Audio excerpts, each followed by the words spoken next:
What was really remarkable is that at the sugarloaf companies, they were talking about those mixing NGOs with private companies, for example, the cable car company with the conservation of the forest.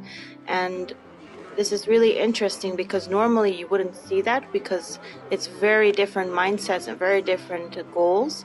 But they had one specific goal that wasn't related to profit or wasn't related directly to the tourists, but it was more related to the conservation and making sure the forest sustains itself and making sure that the people can enjoy this along 50 years along the line. And the conservation company explained that for them it was very important that they do not look at it as an opportunity for an NGO to be commercialized, but as an opportunity to really get people to enjoy nature in a very sustainable way. The fact that it has become one of the highlights of Rio, but still the partnership between the private and the public are able to maintain the Açucar as a monument of nature, and all the efforts that have been going into the preservation of the trail, for instance. And we had gone down from Morro da Urca downstairs, and we have seen that there's big efforts being done to be able to, while being visiting so much, to still have this as being part of the nature and the landscape of Rio through the 5 steps on the trail. It showed us that it is possible to have a connection between public and private, and it is possible to reserve a forest in this commercialized or this really attractive tourist destination. So it's really an inspiring example for me that shows that even though it's a really busy place for tourism, it can still be sustainable and it can still be partnership between public and private. So in the evening, we went to Unirio, where we reflected on this session, and then we had a workshop where we could ask a provocative question or make an interesting statement about our research assignment or our design assignment. And what we asked ourselves, or what we stated, was that sustainable tourism cannot exist without a mind shift between Brazilians and foreigners.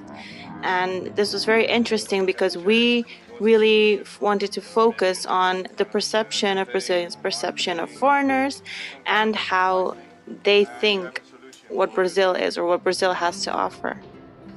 And that resulted into this realization that, at least one of the realizations was that even though language is really important, it's not just verbal language that you can use to communicate between people that don't speak the same language. So, for example, dancing is a really important one as well, or food can bring people together. That made us realize that the language difference isn't that big of a challenge as we thought it was before. Afterwards, we presented the key themes that we thought were very interesting, and that is that the locals and the foreigners, they also need to educate each other. So it's not only about Brazilians exchanging information, but it's also about Brazilians exchanging information with themselves, with the locals, and Brazilians exchanging information with foreigners, but also what the foreigners can bring to the Brazilians. So it's becoming a shared responsibilities of all stakeholders to achieve that sustainability, that the Brazilian have to have the pride of having this nature and culture that they have. What we really notice is that it's not about having tourism that revolves around stage tourism or zoo tourism. So nothing has to be fabricated, but what people really want is a real experience with real people.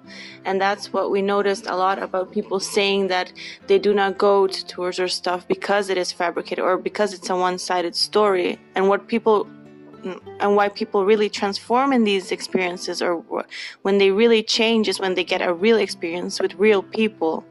And I think another theme that came out and what we are further exploring is the awareness of the travelers, so educated tourism, because we do believe that if people are aware and educated about, you know, the experience that they will get, they can also make a choice for the kind of tourism that they want. So getting away from that staged and zoo tourism and really making it into an experience that becomes real and that they can take it back with them.